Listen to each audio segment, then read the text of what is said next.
The goal of this podcast is to help you break in and thrive in advertising. And we do that by interviewing successful people in the industry. This week, we have on Anthony Williams. Anthony is on a meteoric rise within the advertising industry. He is an account supervisor at Translation over in Brooklyn, New York. He also was a 2020 AdColor Future. If you don't know what AdColor Future is, you should check it out. Translation is a full-service agency that recently won AdAge's Small Agency of the Year in 2021, and they are known for their award-winning work for Beats by Dre, AT&T, McDonald's, Budweiser, NBA, State Farm, and more. I love their State Farm deep fake commercial during the Last Dance documentary, and it fooled all my friends and me when we first saw it, if you recall.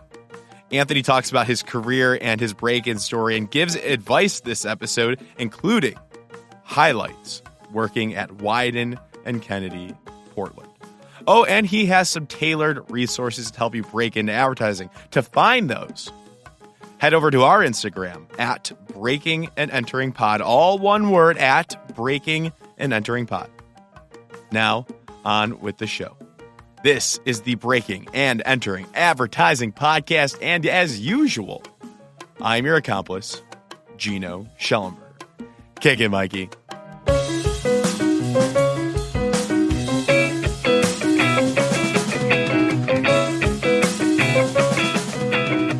All right, Anthony Williams II, welcome to the Breaking and Entering Advertising Podcast. Thanks so much for coming on. This is going to be a great episode, I can already tell. Nice. Thanks for having me, Gino. Appreciate the opportunity. I'm pumped to have you on. We were talking before a little bit, but right off the bat, let's let the people know who you are, what you do. You're an account supervisor at Translation, and that's an agency that I was learning more about and found out that you guys are doing some really, really cool stuff. So tell us about your role in Translation and yourself. Sure thing, man. Again, appreciate the opportunity, Gino. So a little bit about me, Anthony Williams II, born and raised in Maywood, Illinois, a little suburb outside Chicago. Mm-hmm. Love the Midwest kid at heart, the spirit, hustle. I think that the city of Chicago breeds. That's definitely me, especially our energy. I do. I love it here, man. I'm always going to ride hard for just the Midwest itself. A little bit about me, just always been a fan of sports, music, culture. Been part of, I feel like, every little thing when I was a kid, man. I did soccer, I did musical theater, I did gymnastics, I did tumbling, I did performing arts, did basketball. Literally just did everything, anything I felt like was fun, active, keep me engaged. Always had a interest in pop culture and kind of just growing up. We all do, from video games to, of course, music. I was a big BET 106 in Park kid. I loved the Nickelodeons, loved the Disney channels, like always just obsessed with media and I think entertainment, especially being interested in musical theater and stuff like that. That was kind of always where my interest was. So I think finding advertising was a nice way of kind of fitting myself and easing into that industry without even really knowing it. You see incredible commercials when I think of like some throwback Sprite work or Mountain Dew work or obviously McDonald's, just the mecca of advertising back then, maybe like the early 2000s. You always see these great pieces of work, but you never really know how's it coming together. Nike even ads in particular, like just being so mesmerized to be able to now be on a side where we're actually creating that work and shifting culture. But of course, having fun with it. That's the biggest thing at the end of the day. I knew for sure I did not want to be in an industry where I was clocking in, doing the same old routine day and night. I wanted something that was dynamic, energetic. 2 days are ever alike, that's for sure. And I certainly found it with advertising. So fast forward, been at a couple of opportunities, couple of roles, which I know we'll probably get into a little bit later. But currently serving as an account supervisor at Translation LLC out there in Brooklyn, working on the WhatsApp team and United Masters work. Pretty solid A1 team. A lot of great creatives coming in the building. A lot of great, I honestly, that place is like a think tank full of ideas. Translation is really big on pushing the culture forward. And Steve Stout, being the CEO and the founder, was really big on that, on the cultural or the common denominator. of I think everything. When we look at technology, when we look at storytelling, when we look at culture itself, like it's that cultural capital, which he's really big on finding for translation, knowing that like incredibly talented and work and creative work that you see out in the world usually has to start from like that cultural capital. What do And you that's mean? You said that a couple times. I'm curious what yeah, cultural capital. Can we just yeah. talk about what that means? I think that means, and way I look at it is like, for example, Men in Black, the movie with Will Smith. That Of movie, course. obviously, what it was, but what people don't realize is the Ray-Bans that Will Smith wore in the movie that like did numbers for Ray-Ban. Like I'm talking Okay. about numbers out of this world because of that cultural capital. Almost like product placement. We see a music video, or we see like a liquor brand in a music video. That is like the cultural capital. Like seeing something in a space that maybe is not always there, but that's what made it elevate. Whether it was a person wearing it, or it was featured in a movie, or it was a snippet, or something here and there. That's I Right. think where that cultural capital is. Like that's really breaking the status quo and creating like this enthusiasm around a brand or an A idea, buzz. really just Yeah, based off a feature, you know? totally. So Steve Stout is the name of the founder. Is that Indeed, correct? indeed. Head A honcho translation. came from the music world, especially at his time at like Interscope Records, and a lot of big names he's touched and worked with in the industry, and then made his way into advertising, and still is even doing work with music with United Masters, which is Right. like the premier platform for independent artists, indie artists who are realizing, especially I think now more days, that we are our own cultural capital and not being having to sign to some of these big labels that unfortunately history has proven to kind of screw the artists over. But like Yeah. when you're the own CEO, when you're the own engineer of your brand, your own music, your company, like that's what he's really championing. And it's really an awesome time to be a part of that because we see so many artists switching over to the independent side and showing that autonomy that they're able to have in the music space. Nice. Who are Yeah. some artists that I might know? I mean, the big ones, I feel like you for surely got like the Chance the Rapper, or you even got like Mhm. Rust. Those Yep. names of people that have been around for a minute who are truly paving the way. I mean, man, the Of list goes course. on. You got Coltrane.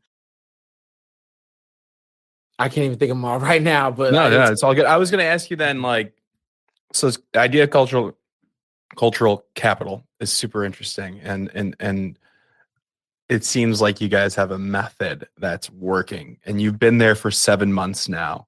So what is that? What drew you to the agency? What, or did they find you? Tell us how you ended up there. yeah, no, I think I definitely had been noticing translation for quite some time.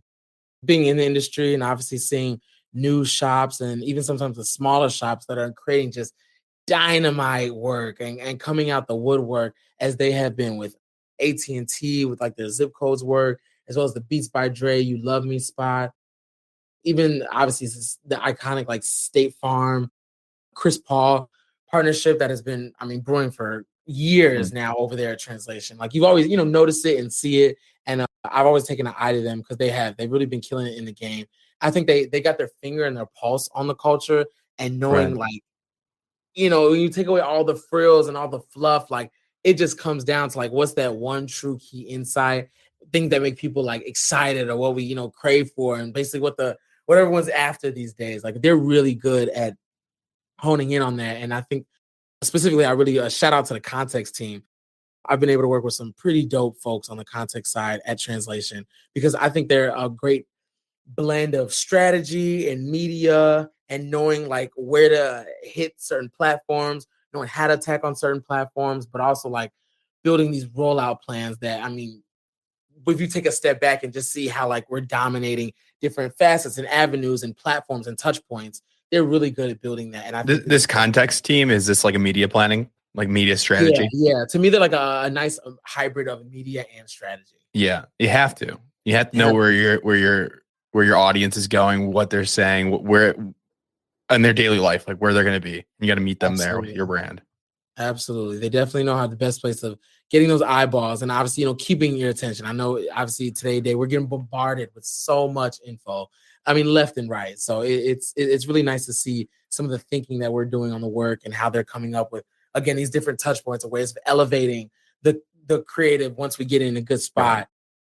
That's, I think, one of the best things I've seen coming out of this agency for the time I've been here now. What about your role specifically? Yeah, People sure. tuning into this episode, they look through when our audience, they're looking at the podcast, they're looking for specific roles that they want to be, or they're looking at agencies that they want to go to. So somebody might be listening here that they're passionate about account management. I was super passionate, still am, about account management when I was in college. I reverse engineered. I knew I wanted to be a double AE when I graduated. I did that, but that's the people listening now. So like, what's your role at Translation, and how is it different from maybe like the Wieden Kennedy or We Are Unlimited that you've been at before? If it was different at all. No, sure. Good question. I will say being an account manager is like being the point guard in the game, the quarterback on the football field, the maestro, for the orchestra. They're the conductor, even like they're very much so always on. It's an always on type of role because you're dealing with so many different parties. Internally, you have obviously the creative team, production team, strategy, context, media, BA, legal, business affairs teams.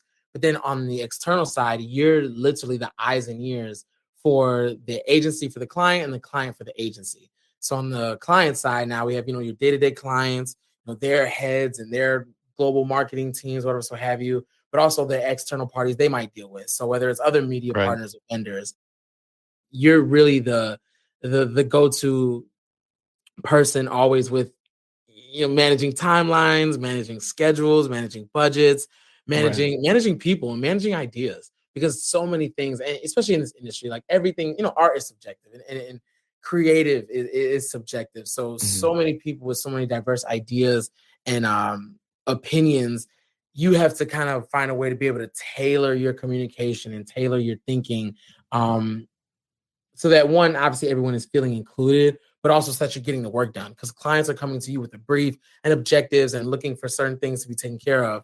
And obviously you as the account person, you're rallying your team internally to be like getting them excited about, work and making sure that we're hitting on the client's brief for their deliverables. And making sure, of course, that it's on strategy and it's on brief, because at the end of the day, I feel like advertising is just creative problem solving.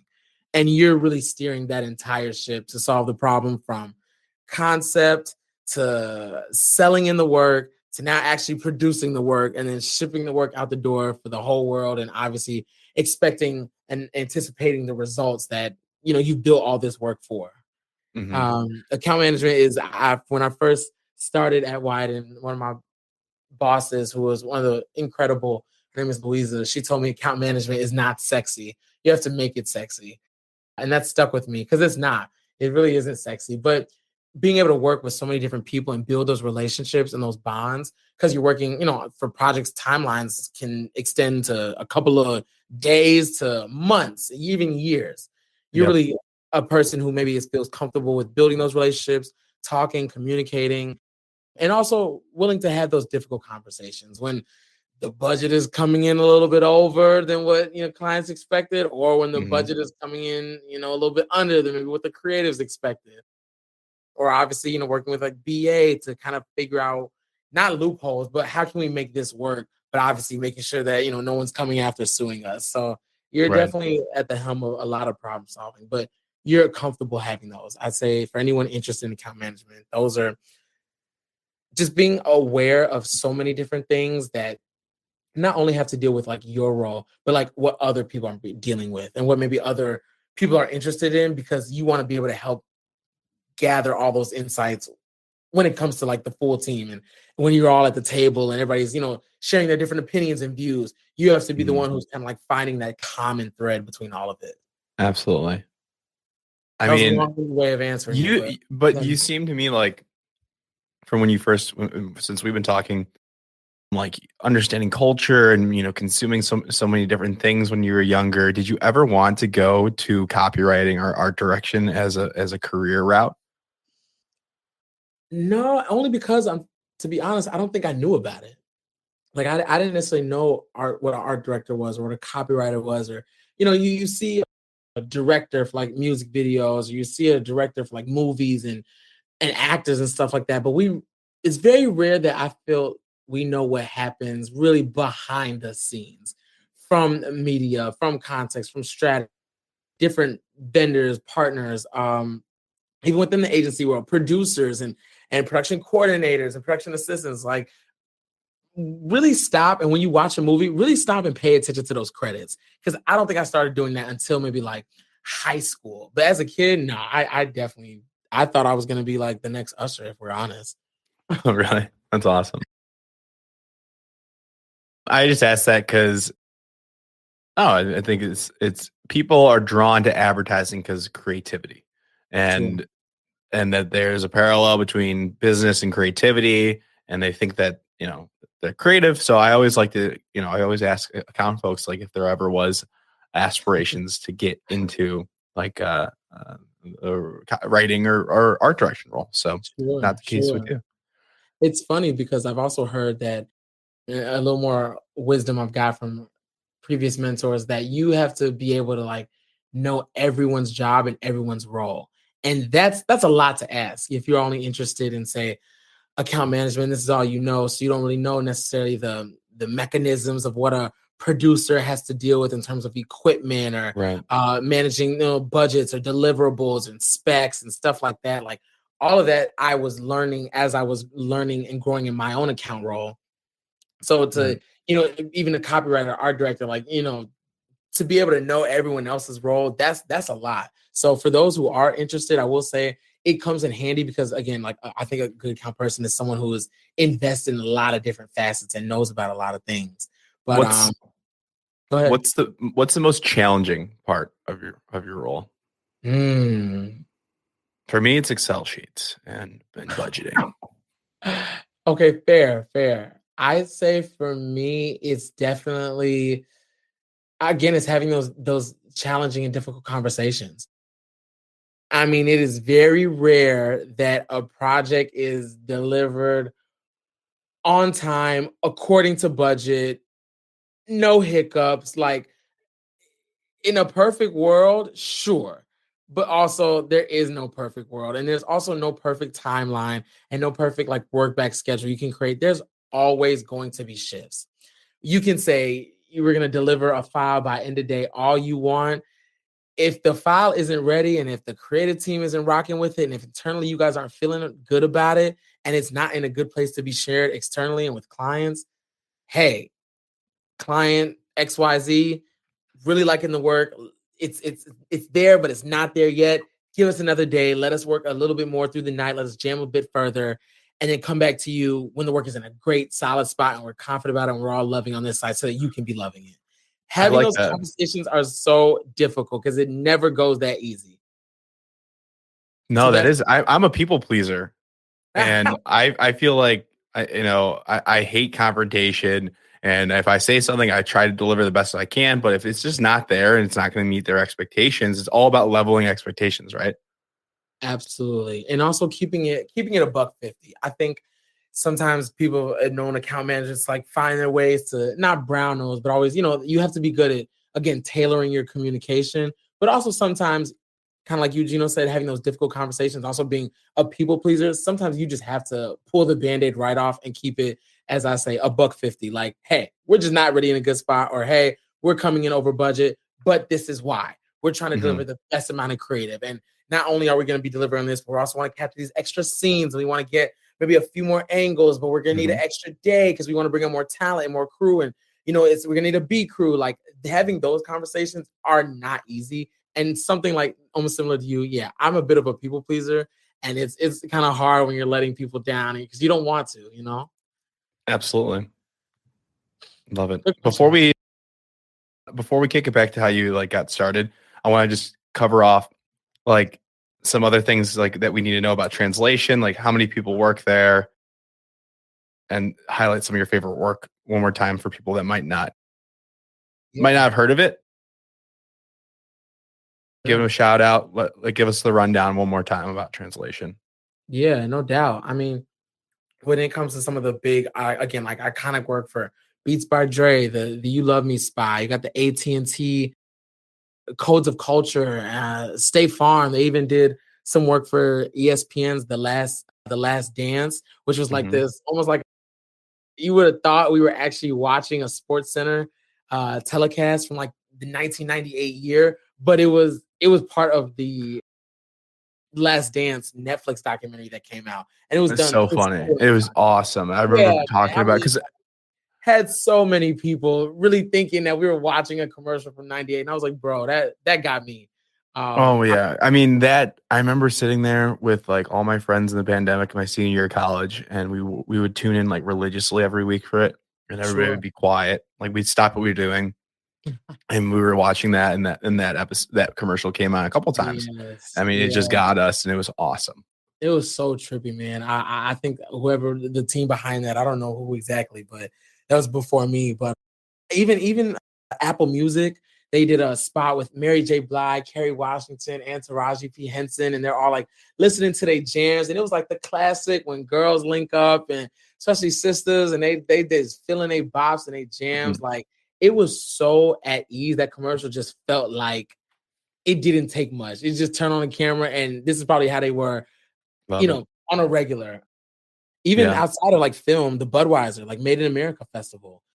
Translation helped spearhead that. So, I mean, even showing ways that they're dipping outside of the traditional film, they definitely got their pulse on a lot of things. But how many people work there? Do you know? It's growing. I will say it's growing. So I don't know the exact number, but it's definitely growing. We hire. I mean, it's like at least like 25 new hires. I feel like every time we have an all agency, all hands meeting.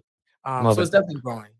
Okay, I'd say about maybe like a medium sized shop now, especially this year. Good. That's good that it's growing. All right, let's kick it back. How did you get started? I know, so I think people, and I'll mention this in the intro because it's interesting. I know anytime there's a Wieden experience, we like to talk about that. It gets a lot, Wieden's one of my favorite agencies, a lot of our listeners' favorite agencies, but we will talk about how you got to Wieden. There was an internship, but even before that, so what was your first break into advertising, whether that was an internship? Did you, was it when you were at Northern Illinois? How did you decide advertising? And then what was your first break in? For sure. I will say I definitely give my credit to a program called the Marcus Graham Project.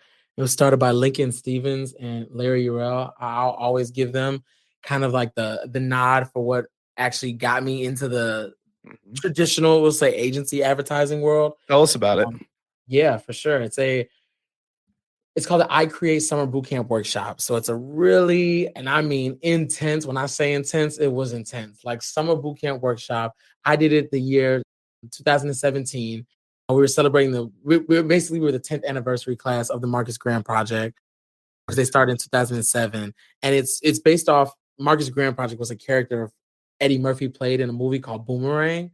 I mean, he was this young Black advertising, like young hot shot. And that's what it's named after. But it really gave Black and brown individuals the time to be able to work on real briefs with real clients, real deliverables in effort, producing campaign for, like I said, for real clients. So that year I worked with Fossil, Apple, and we had another one. Oh, Travel Portland, Wieden. That's how that came into play. So for the very first week of internship, we actually got to like be housed at Wieden and Kennedy. Like it felt like we were living in the bunker. For those who know what the bunker is at the Portland office, it felt like living in there working. What's the bunker? It's this room in the Portland office, no windows, and it is like a bunker. It's no windows, it's covered, it's hollow, but that's where the magic happens. I mean, some advertising icons and celebrities, and I mean, big names have been in that room, in that bunker. So it's kind of a piece of history, honestly. I know like where, if I'm going to start my career anywhere coming out of college, because I had one more semester, I was like, it has to be in a place like this. And I wanted it to be in that specific office. 72 hours, we got briefed and had to turn around a brief for Travel Portland in 72 hours. And we was working, we was hungry, even got to present to the Travel Portland clients. And that's when I really took my first dive into a account manager or a brand manager role. And that is when I think I was like, yeah, again, this is where I want to start. So fast forward 2018, I had to graduate first. I went to started at We Are Unlimited in Chicago, did a small stint there, and then got an opportunity to be an intern at Wieden and Kennedy for part of their summer residency program. Let's break that down, because We Are Unlimited was McDonald's agency of record for the longest time. I don't know how long, but they're in Chicago, and I don't think they're not a thing anymore. I'm pretty sure they got bought up by somebody. Do you know who? I don't offhand. Okay, so they're not a thing. They might have gotten bought up. But regardless, you already had you. What was your role? Were you double AE? Yep, I was a double A at We Are Unlimited. So you're doing that in person. This was pre-COVID, right? Very much so pre-COVID. And you got that first job through your connections at the Marcus Graham program, or how did you get that? And let me give a shout out to her. Her name is Veronica Appleton. She not directly part of the Marcus Graham project. Just kind of she's the who's who and someone you should know, especially if you were young and upcoming in Chicago. She was part of a program called Coalesce, which is also called like MAFA Chicago now. And they were, it was big on getting, again, Black and brown individuals who were interested in media and advertising. Sure. And she knew of me, I knew of her. And she was always like looking out for me, knew I was graduating and mentioning, hey, We Are Unlimited is hiring. And at that time, I'm hungry. I'm just fresh out, like across the stage. Yep. I knew I wanted to get into advertising, and that seemed like a great opportunity. And it was a true blessing for me to start there, especially working like downtown Chicago. Where was the office? The Illinois building. So right there on Michigan Avenue. Okay. I mean, literally right by the water. I had my big boy like duffel bag and just going to work every day. Like those are memories. I think even right now I'm still smiling just because you'll never like get those memories again. Right. But especially look going to an office, because I know that's not even heard of anymore. Like I don't even know what an office is these days. So yeah, started there working on some pretty cool work. We called it Hot G, which is like hot off the grill. Basically like a lot of beef work for McDonald's. Like I said, small time there because then an opportunity opened up at Wieden. And that was built off of the connections that I had made during the Marcus Graham project and being at Wieden and working on Travel Portland. I kept in contact with those people even beyond I graduated. I mean, even while I was still in school, I was emailing them. I mean, like, hey, I graduated in 5 months. I graduated in 4 months. I graduated in 3 months. I graduated in 2 months. Like That's so smart. I mean, people underestimate, doing it early and often. Like sending these emails out, because when it's time for people to graduate or look for an internship, everybody's reaching out, and if you don't have those connections beforehand, your chances slim significantly. Yep. And everything, especially nowadays, is not based off what you know. It's really who you know and who knows you and who can vouch for you. I like that second part, and I like that second part. You wrote that in the Natalie Kim's article. It's about who knows you as well. Exactly. Who can vouch for you and speak for you when you're not in those rooms, because that goes a long way. And I really believe that's how this industry and this world works. Opportunities are, the closed mouths don't get fed. So if you showing your talents but you might not be in all these spaces, but those who can mention your name and bring you up and champion you, those are good people you want to keep in your corner. And there were several people at Wieden who were championing me for me. I mean, Barbie, Heather Morba, Corey, Brandon Viney, like people who I just always were following up with and letting them know, like, hey, I'm interested. I want to be a part of this.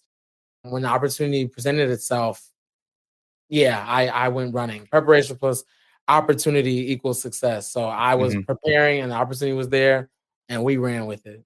So you were full-time double AE at We Are Unlimited, which is a good agency with McDonald's, and you get an internship offer. Yeah. And how do you explain this to your parents? Like, what's going to happen there? Like, what are you thinking? Like, I know Wieden is an opportunity you can't really pass up, but people maybe outside your immediate circle, your sphere of influence, probably thought you were crazy. For sure. I will say this, though. I don't knock interns in internships, because internships are honestly the best avenue possible for you to make mistakes, for you to figure out just what the hell you're doing, and then to ultimately determine if this is really what you want to do. I'm a Of, big advocate for internships. of course. And I get that. And you have as many as you want. And, if you can do it your eighth grade to like freshman year of college to Yeah, wherever you're going, do as many as you can. sure. But you already had a full-time job. And I Mhm. understand why, but I just think that I don't hear that a lot in this podcast, that people have a full-time job, they go back to another internship Sure. it's Sure. because we know an internship here is kind of like is a job application or Sure. interview. It's a long interview where they're seeing, do you Yeah. fit? Do you like us? It's both ways.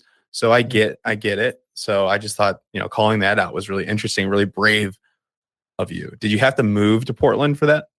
I did. So now Wow. being in Illinois, being in Chicago, went to Northern Illinois University. Now here I am working downtown Chicago all my life. And you're right. The word of an internship. Yeah, it definitely for my parents. They were like, kind of like, what? But they knew how much I wanted it. And you really Right. you gotta be willing to take risks. Life That's begins at scary. the end of your comfort zone. I truly wholeheartedly believe that. Like if you're not willing to grow and stretch and be uncomfortable, you know, you can expect kind of the same things then. For Right. me, that risk was packing my bags, moving, across to the complete other side of the country to a place I had really never even spent more than a week in, Portland, not knowing the culture, not knowing no family, anyone out there, absolutely anyone. But I think that's also just the power of like, for me, specifically in my spirituality, like God and blessings and divine like order, Mhm. because I built a family out there. So much so, I did not have a place to live in Portland until almost a week before I actually moved out there. Oh, And the goodness. angel, the lady by the name of Janina Childs, who I will always credit everything to, because if it wasn't for her, oh, there was no way in hell that I was moving out to Portland. So here I am now, fresh, graduated at a job, leaving, moving across the country and moving to live with someone, a complete stranger. But that's just like her spirit, her Who energy, and who she was. did she work at Wieden or was just a random Yes, person? yes, and she's been there ever since I don't wanna age, but she's been there since, like, the '90s, Okay. but she's an OG, like, she is, and so everyone knew of her, everyone loved her, and when people found out I was staying with her, everybody's reaction was, "Oh, you're in good hands. Oh, you have nothing to Yeah. worry about. Oh, you're with Wow. Janine." Well, you and that's why, like, I came to figure out, like, this move was meant for me because she's family to me now. Oh, Um, that's incredible. So so you moved in with her name's Janine, correct? Janina. Janina. And what's her role real quick? She is head at so almost people diversity. I want to say I should know this, Well, when unfortunately. you were there, or I could Yeah, look it yeah, up. no, definitely it was kind of like in the HR side. Sure. So she kind of took you under her wing, literally, Yeah, like where she lived, absolutely, and I'm sure like she mentored you, like even after work, like absolutely. having somebody you work with. I've never had that experience. That's interesting. Like, what was that dynamic like when you were like you worked hard all day, probably into the night, and then you go back home? Like, was it just like don't talk about work, or is it just like No, therapy in some sort of way? What was that dynamic like after work? no. With Janina, it was always just like she's really big on you just being your 100% true, genuine self. Hmm. So if I came home and I was talking about like struggles I was having at work and not figuring this out, she would just let me talk. She would just let me vent. I think we were almost like therapy for each other Of because it was course. just me living there. So us being able to like, chop it up and talk about so many things and share stories. I mean, that's again a bond now that's stuck with me for the rest of my life. Wow. Um, yeah, no, it helped me because again, she's a veteran, so like people knew her, everyone knows her. Right. She was also able to give me, so much like insight into working with, certain teams or divisions, or also Hmm. just being Black in Portland. Like she would let me know where to go, where not to go, but always wanted me to like explore. Like gave me the keys and was like, "Hey, you're grown. You can take care of yourself." But she also adopted like and brought me into her family. So sometimes on the Incredible. weekend, I was kicking it with her and her mom and her brother and her nieces, and I mean, like her girlfriends even. We would just all have dinner. Like my very first night there, they had a family dinner for me. And that's when Wow. like it was just again divine like order. Amazing. Yeah. And you stayed at Wieden and for what? For how long? A couple years? Yep, about 3 years. About About 3 years. years. Got to touch some pretty dope work. Work on the Nike account, also doing a small stint on like Amazon Music, but my time on the Nike account, like doing Nike in North America and global with heavy hitters was when you think about like advertising gold and the team and the people that you want to be around, it was that crew. Starting off as an intern and then being able to come on full board when I got the full opportunity. I'll say with internships, you're right. It is like that job interview of you trying to figure out if you're a right fit and they're right Both fit. ways, yeah. Yeah, I feel like from the first week, I was a right fit. Sure, and hope sure. I wanted them to feel like I was a right, Okay, yeah. That's good that you felt, for that sure. it was you want it to be mutual. You really like them. Yes. Right, yes. right. And you just And you hope want that them they to like liked you you. just as much. And a Right. big part of that, which I always share, is showing the value. Because let's be honest, everyone can do these different roles just with a little bit of time and learning and thinking. And, everyone could do it if they wanted. But what is it that you specifically, Gino, you specifically, Anthony, or fill in the blank of your name, what is it about you that provides value to that team? And what is it that they will want to keep you specifically on for? Because, it was Right. plenty of interns and people trying to get the role. But, like, what is it about you specifically? And that's, I think, providing value is one of the biggest things that for any internship. The client value, your coworkers value, your boss value, who are you providing value to? And what is your value? I would say value starting with the team, because those are again people you're Right. working with day in and day out. Yeah. What is it that you're bringing to the table that no one else can bring? Whether that's your insight, your thinking, your energy, your charisma, whatever talents and gifts that you have, like maximize those, because then that I love shows you that. true value. I love that. Yeah, I've always been pretty like on this side of go all in on your strengths. Mainly because I don't like working on my weaknesses, but that's important too. But if you can really like emphasize your value and whatever that Mhm. may be, and I think a really good exercise for this is to ask your close friends. They don't even have to, they're just people that know you, that you trust and love, and ask them like, what can I offer? What do I offer that's unique? What makes me who I am? Because when you're looking at yourself under the microscope, for me personally, like I had to write a bio for myself recently, and I was like, I don't know what to say. Like, but having like a friend tell me in an honest way, not look fishing for compliments, really was helpful. So that might help too. Love that. Great idea. Yeah, amazing. And any other highlights? Just working at Wieden, like you were there for 3 years, so obviously you loved it. That's a good amount of time in the ad world. What made it for the time to switch, or any other comments there? Yeah, no, I think that place is always like family. And I think that's one thing about a lot of these, even a lot of the agencies, even outside of Wide. I think, people might leave for new opportunities and this, that, and the third. And obviously, Mhm. growth. Growth is huge in this industry and it should be for everybody. It's always a Yes. time for growth. It's a time for everything. But it's the people at the end of the day, like the people who you in the trenches with, who you want to be in the trenches with, those who are mentors to you, who end up Mhm. becoming friends, but also then becoming even extended family. That is what I think was the hardest thing to leave. I knew I wanted to grow. I knew I wanted to try new opportunities, especially, seeing the work that was being done at Translation really, really was of interest to me. But the hardest is definitely leaving the people, because those are people, you've come to grow with and Oh, yeah. learn. And they're pretty remarkable. But the beautiful thing is that those type of relationships don't end when No. you sign the last date for the HR and you have your exit interview. You feel me? Right. Like They last. those relationships are always gonna be there. Yeah.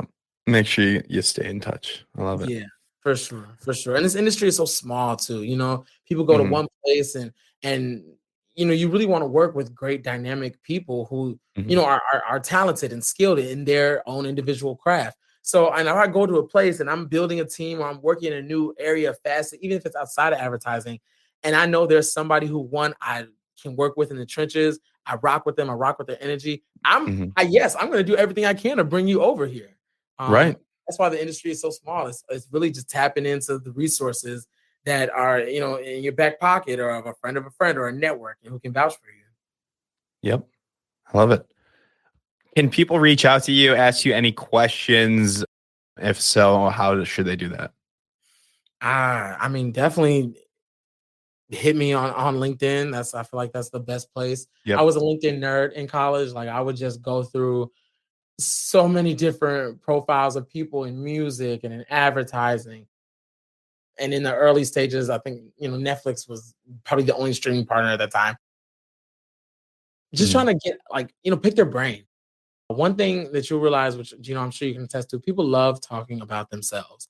So anytime that you can take the opportunity to just pick someone's brain and get an inkling and gleaning into their life, hit them up. Like LinkedIn is an incredible way to do it. Also Instagram. I'm on Instagram, Anthony Lewis. You can find me there. Yeah, please reach out.